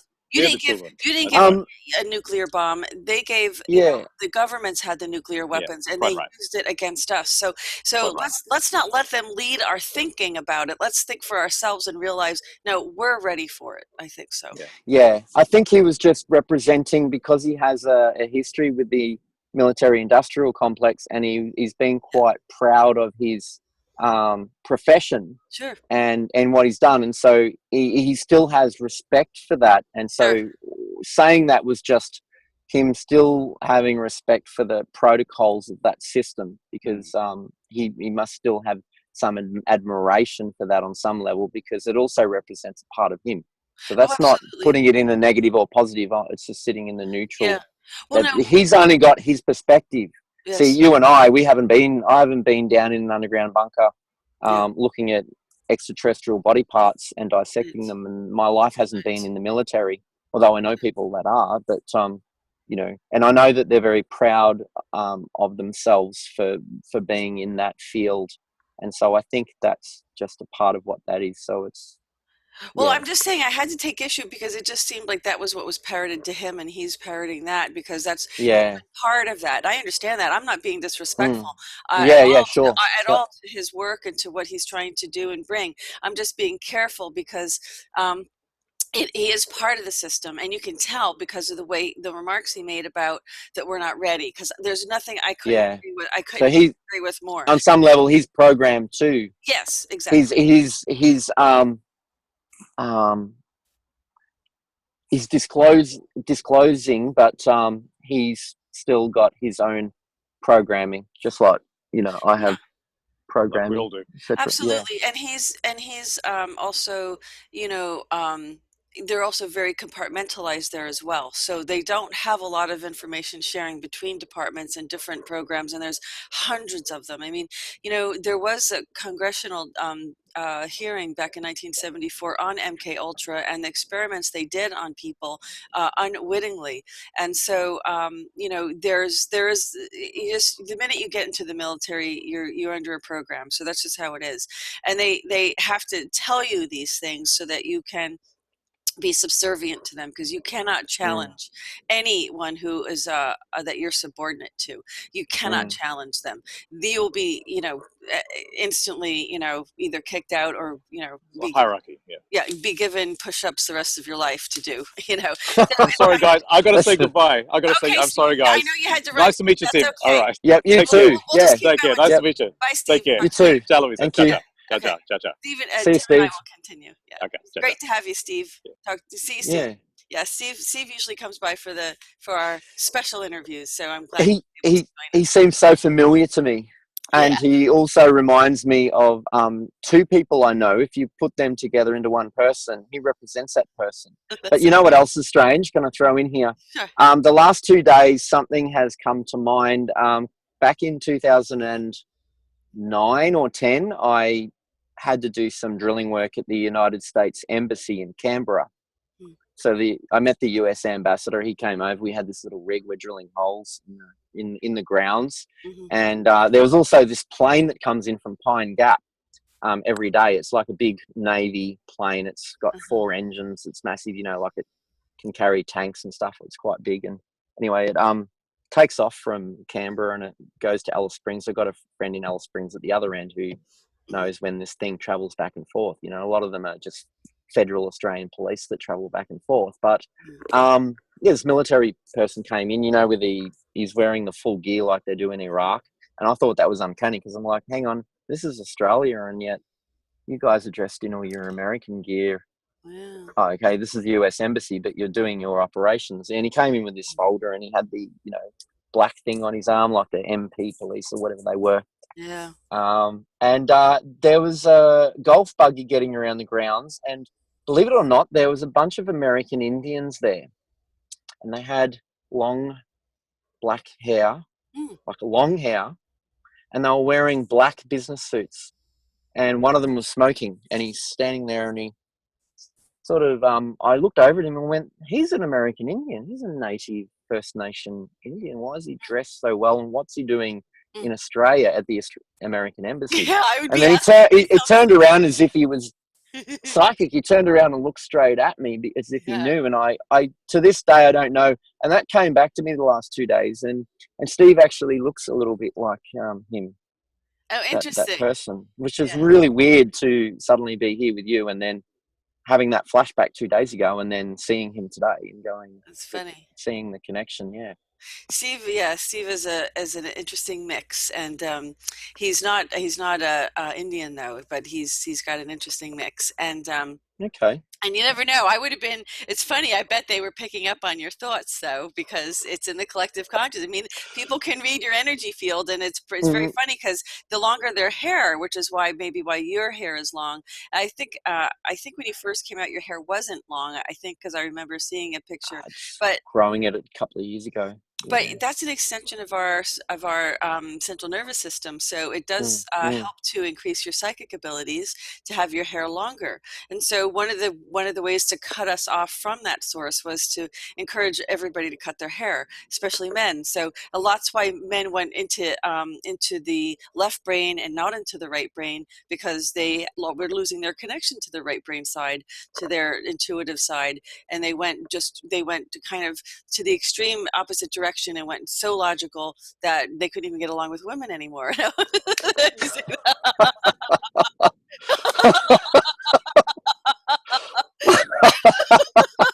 come on, I had to know that. Oh dear. Yeah. Do you want to comment on that?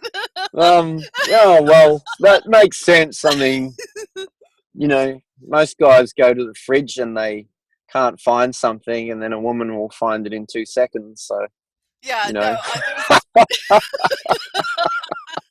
there was this one card, like it was like a birthday card or something, and it's like the guy stands there opening the fridge, and all you see is like sticks of butter, and he's like, "Honey, where's the butter?" It's just like, and it's like I always say, men are hunters and women are gatherers. So men, if it's not moving in the refrigerator, they can't find it. It's just not there.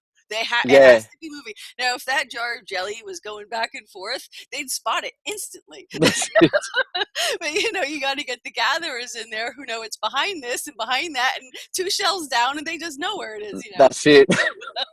Yeah. So, and that's the funny thing, because I think that there's a lot of things that just became political, and it just got to be where you almost stop and say, how on earth did. It's diabolical sometimes, men and women, and it's diabolical because sometimes we just can't communicate, and we just communicate the wrong way, and it seems like, why were we made like this? This isn't working sometimes. Sometimes it works, it's interesting. it doesn't work. Also with age groups, it's almost like we're all humanity, and yet there's the different sexes, and then there's also different age groups will often see themselves as belonging within their own age group. So you got the whatever it is, the 18 to 25s and so on. And so it's as you go through life, you discover that you fit into a collective consciousness. So there's these subdivisions of collective consciousness within the total collective consciousness about age and the appearance of our physicality. It's really mind-boggling when you think about it. Yeah, well, I'm really looking forward to all men growing their hair long, and so we can all become. Well, I'm starting to get bald. I'm losing. I'm thinning out. So I don't know what to do. If it gets too bad, I don't want to be like one of those people where you stand in a queue somewhere where you're lined up to get food, and this person's got long hair, but they got this big bald patch, you know, like the guy off Back to the Future, the mad scientist or something. Oh, just So, comb you it back know, and keep it in the ponytail. do the Trump comb over. Keep it in the ponytail, you know? And Yeah. the ponytail covers up a multitude of sins. No, I mean, it's really honestly, and I think it does help to increase that intuitive side, because I think men have been cut off. And because look, the divine feminine on this planet has been repressed, and even a man, as far as wearing, you know, a color shirt like a peach or anything that's got a rose hint to it, some men just cannot do it, because it's, you know, it's and I'm not attacking men here. I'm just talking about the fact that the female energy on the planet has been repressed. We all know this. And now is the time for the men to recognize and embrace a feminine energy. Now, you seem to be able to do that. How is it, you know, that you can do that so well? Because I think that might be why so many men and so many viewers can bridge over to you, because you don't seem to be threatened by it. You know, you're not threatened. No, I bought it. I bought it with me. It's inbuilt. So whatever my setup is, for whatever reason, I already have that. So what the challenge in my life has been is the alpha chauvinist male, especially in the industry I've been working in. It's been very challenging, but I've finally reached a point where I've got a balance where I know how to tackle the complete over masculine men that don't know how to balance their feminine side. So I've got quite skilled at it. I think I've mastered it. Whereas it used to be, I was always under attack, and I was always feeling like I was being bullied by, you know, those people who picked up on and feared what I represented, and so they then attacked it. Whereas now that doesn't happen. Which, so, you know, it's which is really, really happy about that, actually, because, you know, it's because that's why we have taken a while. That's our logo here. You know, it is about balancing that energy, and it is a sign of the times when everybody can kind of go into their, you know, everybody can kind of go, like a woman can feel a sense of masculinity without compromising her femininity, because that doesn't work. And, you know, and a male the same way. I mean, you know, if you are afraid to wear, you know, a pink t-shirt or a peach colored shirt or something, you know, that's that means you're not in balance. Because if you're truly comfortable with yourself and your energy, then you would feel, you know, who cares? You know, it's just a color. You know, it's a shirt, really. It's a clean one, and it'll work for whatever you got to do today. You know, it's kind of thing. I don't know. I mean, so that's the thing. But I think that's happening more and more, though. I mean, that's really what these energies, and I know we're getting close to the end of our interview now, and I wanted to kind of just sum things up and leave, you know, some messages of hope, because I do think these energies on the planet, you know, sometimes they're hard for people to integrate, and they may feel. What are you expecting with this full moon? I'll just go back to this. When you just mentioned you're wrapping up, I looked at the time. It's almost 11 p.m. here, and it's all going to start happening around 4:30, 5:30 a.m. So we're like 5 hours away, 5 hours from the commencement of the actual physical event. Obviously, it's already activating. You can really feel it. Like today, there was chaos on the roads. There were numerous vehicle accidents as I traveled 7 hours down the highway. And then one actually shut us down. And I passed it. It was a truck that had hit a barrier and ripped its engine off and had caught fire. I don't know the outcome of the driver. But everybody's safe, and okay. Yeah, and like pedestrians. And today in the supermarket, wherever I walked, people were almost walking into me, and then they had to stop. Like I'd be standing still, and people were almost bumping into me.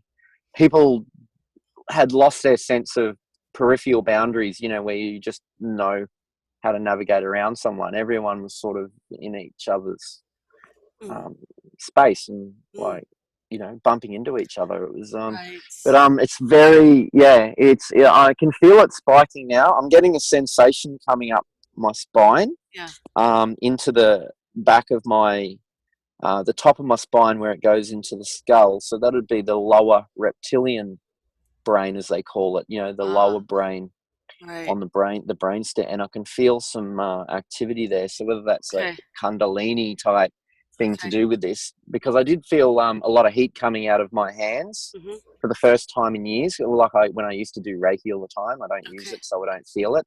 So I felt the heat coming through the crown, going down and coming out through the you know, the center of the hand there, like a hot burning sensation.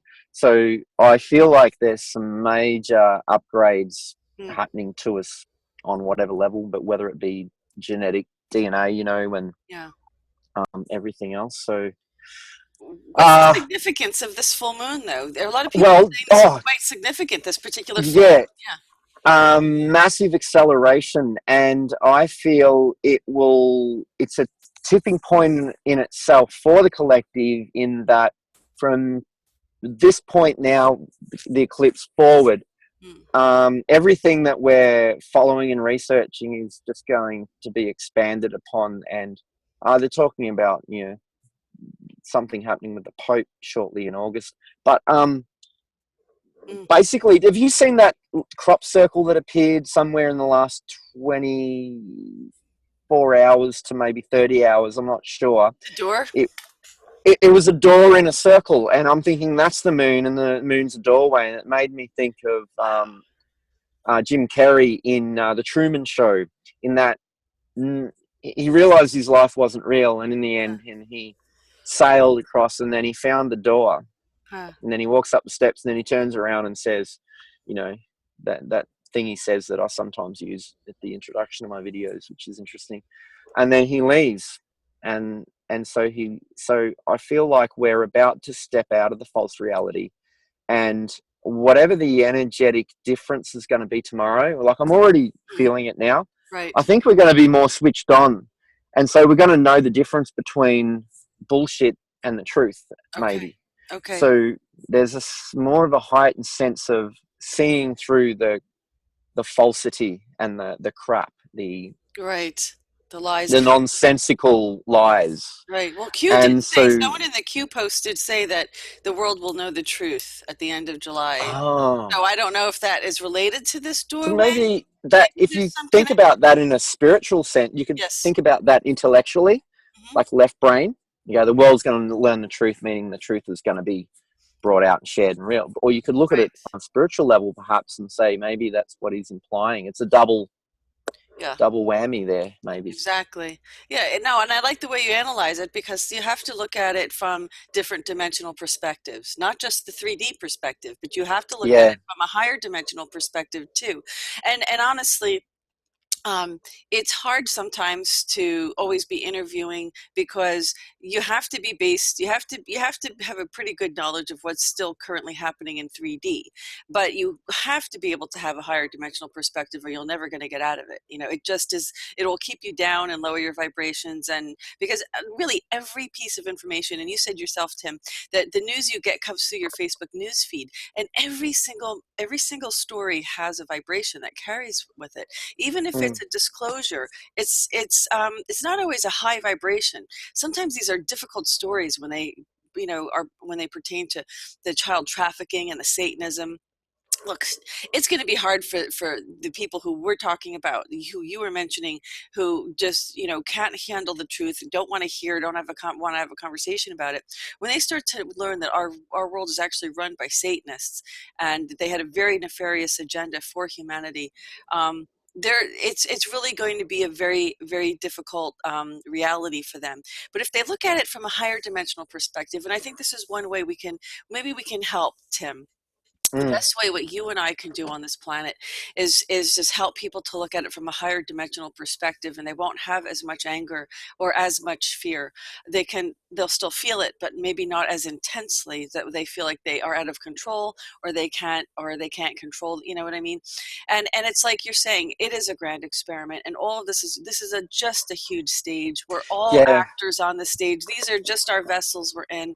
Our souls are here for a reason, and we're all here to learn and grow from it. And if we take a higher dimensional perspective of what's really happening, then we'll be of better service to each other in that regard. What do you think? Yeah, definitely. I was just tuning into like what could possibly be unfolding. And I saw a lot of people upset that they come into the realization that they've been conned.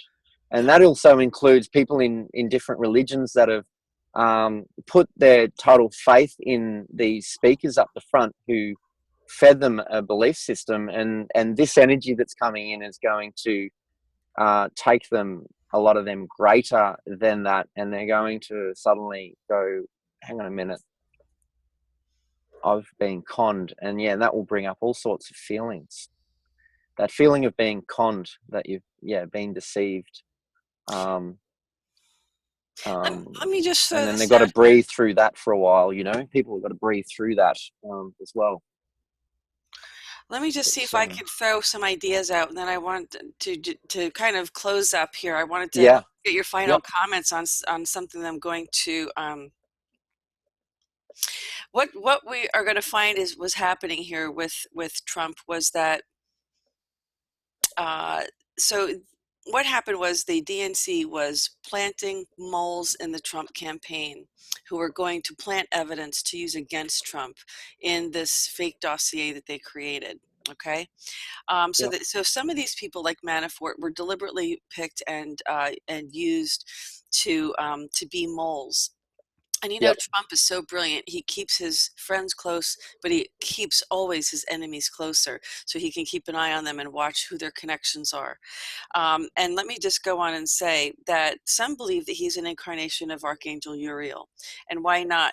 Saint Germain incarnated many times to accomplish important tasks, including the signing of the Declaration of Independence, and was also Shakespeare, who taught us so much about the human condition.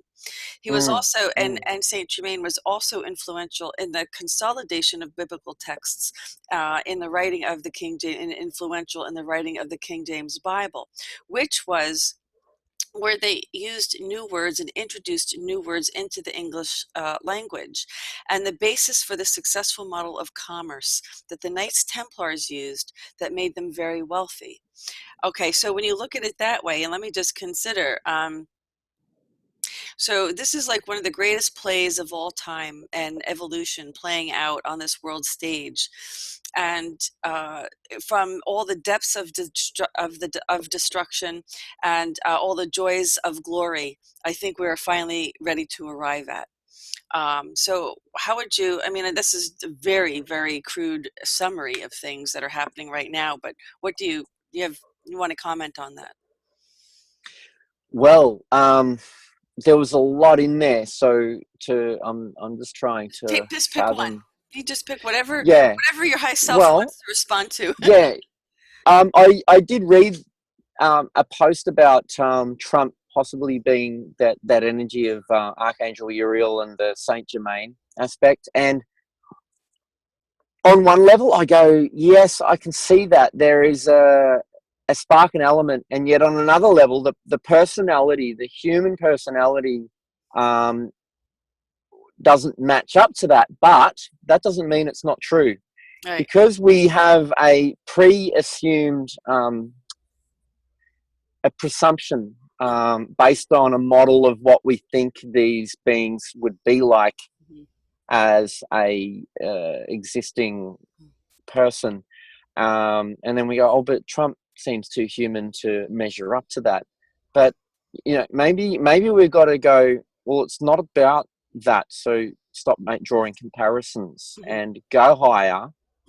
Yes, he is having a human experience, and he's just as prone to this duality as we are, and yet on some level there is a higher aspect channeling through him, via him, on whatever level it is. And yet he is showing that very human aspect. So I think it's feasible and possible. I'm very, very open to that, but I'm sitting on the fence because I'm still watching that. What I am observing, though, is when he talks, he talks in codes. To the everyday person, it sounds like he's making a nonsensical speech about something. But I'm actually finding it's actually very, very, very brilliant, in that he's actually hiding information, but making it come across in his just everyday speech. There's actually, if you listen very, very closely, he's trying to tell us something and he's hiding it in his sentences. And it's actually a genius way to hide a truth in plain sight, and which has a subconscious effect on the masses. And yet to the general person listening to it is like, what did he just say? That was a little bit silly. But he's saying it, it's meant to sound silly by deliberation. He's intentionally pretending to be dumb. He's acting dumb, but he's not. It's actually a very, very strategic way that he's doing it. And so he is a genius. I don't know if he's taking those little pills that they've developed that make you smarter or not. Genius I pills? don't know. No, I don't know. Yeah. But I'll tell you, it's brilliant, really, how you characterized it. I mean, when he started running, you know, he's. I think people are just not used to. And he's a New Yorker, so people are really not used to really getting to know a native New Yorker that well, and they're pretty much like tell it like it is, honest, you know, raw truth. When he was running and doing the debates against Hillary Clinton, he says you ought to be in prison. I mean, like, people didn't know why, and they didn't know why he would just come out and say that. They're going to learn why. And he also talked about fake news. And, you know, why would a president be tweeting the things he tweets? And it's because he's just like you and me on one level. And he's trying to reach us at that guttural level, you know, that gut level. And I think, like you're saying, he's doing that in a way that we wouldn't expect to. So you have a president who knows the mainstream media is totally co-opted by the dark, and he has his own platform that he can use, and it's the only way he can reach people. And how is he going to reach the greatest number of people? And so you're right, and I think maybe there's encoded messages at different levels. Is that what you're thinking? Yeah, definitely. To reach the greater number of the masses or something like that, right? Yeah, some of them are for, like, if you're already aware of certain leaked information, some of it portrays to that. He's hinting. Yeah. If you're already informed, like yourself, you've gone and researched something that's occurring now. It's in plain sight for you when he talks. But to someone who hasn't been looking into some of these things, they will completely miss it. Yeah. Because they will just hear what he's said and not see the deeper aspect of it. Right. Of where he's taking it. That's sort of what I've been noticing. But yeah, he has a to me, like, a lot of people are judging some of his, I don't know what you call it, habits, idiosyncrasies, the things he says. But to me, irrespective, you could have Obama, who could stare across the crowd and use this charismatic, well-formulated speech that people feel seduced by, and it's brain candy for them because they're hearing what they want to hear. But it doesn't mean that it's true because they're being lied to. They're just being told what they want to hear. Whereas Trump's not telling people what they want to hear. He's just telling the truth. For better or worse, he's telling the truth. And people don't like it sometimes because sometimes the truth hurts. Right. Because the truth is just the truth. Yeah. And there's aspects of the truth that cause pain. Sure. Because truth is truth. And he's completely blatantly honest. And I mean, I understand that because I've been so honest in the past. When I've gone on dates in the past with women, it's almost like it's like being dumb, but not. It's like you're so honest and you forget to hold back and you just come out and bluntly just say something that is the truth. And it can get you in trouble. Yeah. And I know that I can relate to Trump because I myself have been a mirror. I remember being at this Theta Healing Expo and there were 80 people in the room, and Vianna was on the microphone and she said, "Creator, show me the one person in the room who is the greatest mirror for everyone." And then I got these horrible feeling through every cell in my body and I wanted to hide behind someone. And then she's went, "Go on you." She said, "Up here we're going to do this future." Oh no. Oh, digging no. reading thing, Oh, no. and it worked out perfect. And what I Gosh. learned from that session was everyone in that room who looked upon me saw something they didn't like, were nitpicking me about what I needed to change, when really all I'm doing is unconsciously presenting to everyone something about themselves, but they can't see it's about themselves. They can only see that it's about me.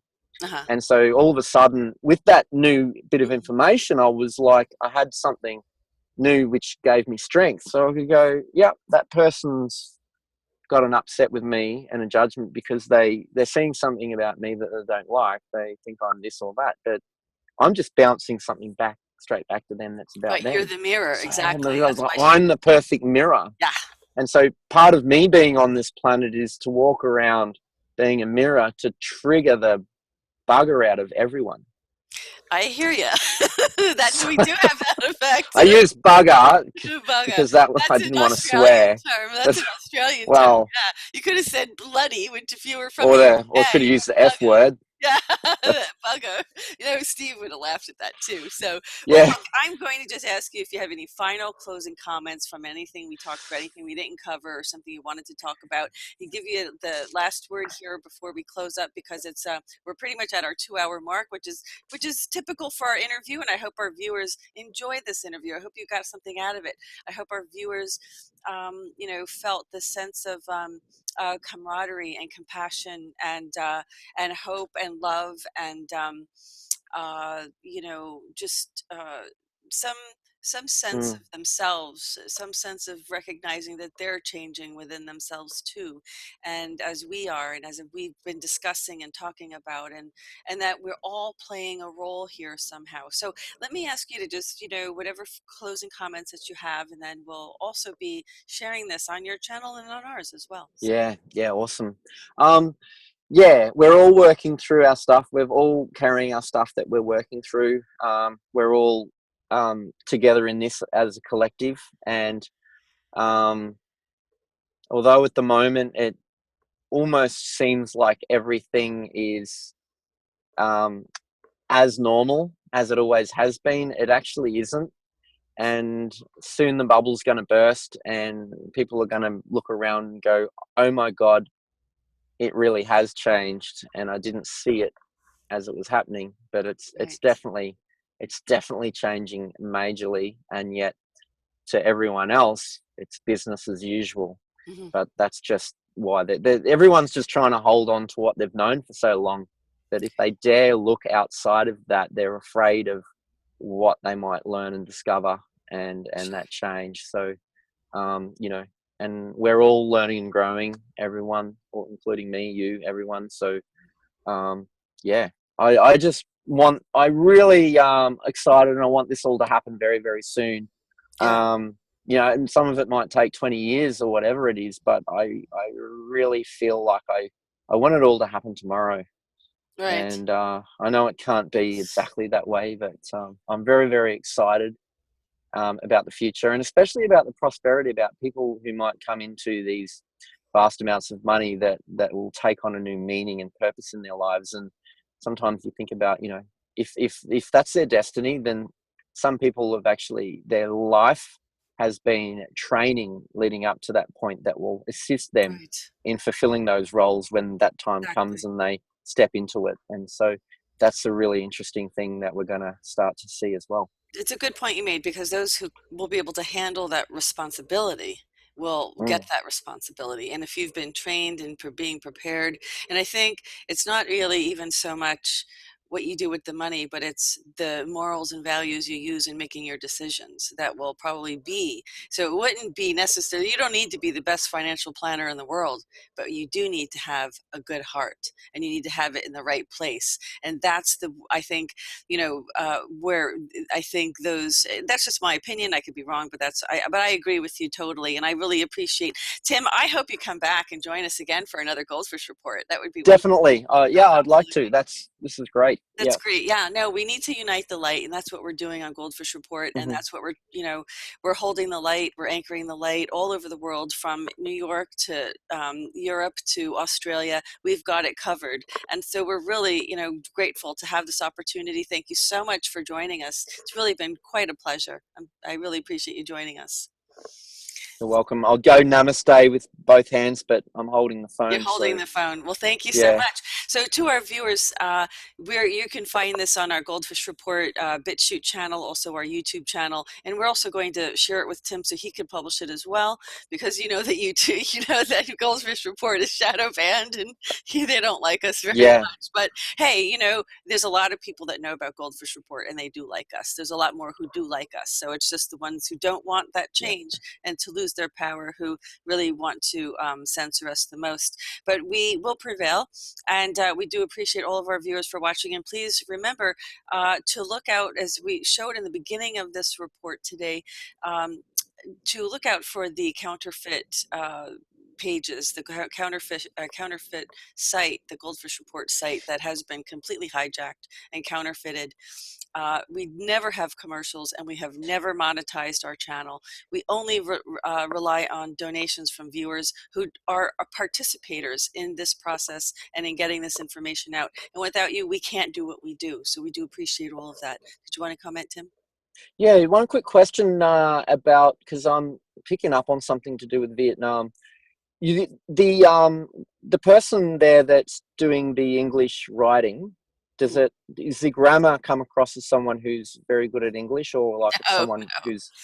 No, they did cut and paste some of our description. So it's probably someone native to Vietnam, not like some British guy that's living over there and using you as an extraction to maintain his living.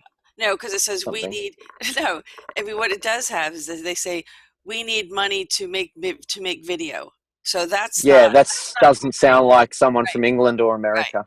No, it's not proper grammar. Exactly. So it does sound like someone, and someone told me that, so a viewer had alerted me to this and said that, they're asking for donations, but it's to somebody in Vietnam. And that's how you know something's wrong here. So, I have made it very clear that people can share our videos, you can download them, but you cannot create an imposter account. You cannot take our logo and our name. It's registered to us. We own the URL, and you can't take it. We're not giving it away.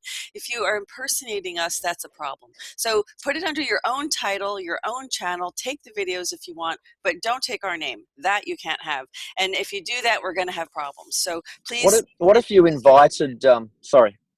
Go ahead. I was going to say, why don't you invite people who may be very good at tracking these people down that might want to do a volunteer service to assist in that and find out so that it can be shut down. Well, that's great. So Tim just invited you to do that. So I appreciate Oh, well, I don't know anyone, but someone might listen and hear this and go, I would really love to do that because... That's what I'm saying. You just invited them, so you did it for me. Thank you. There you go. No, excellent. You're welcome. And I did. Yes, so thank you. No, I don't need to repeat it because he already said it. Looked perfect. So if you do know somebody, or if you are somebody who can track that, please go to that URL and find out what's going on. And I already did put an imposter report in on YouTube. It should have been shut down, and it wasn't. So there's more going on there. There's more going on with YouTube I haven't told folks about yet. So I will tell you when the time is right. And for that, I just want to thank Tim again for being with us. This was such a pleasure. And folks, you can follow us. If you have any questions about whether you're on the official Goldfish Report page, just go to our website. All of our links to our official pages are right on the front page.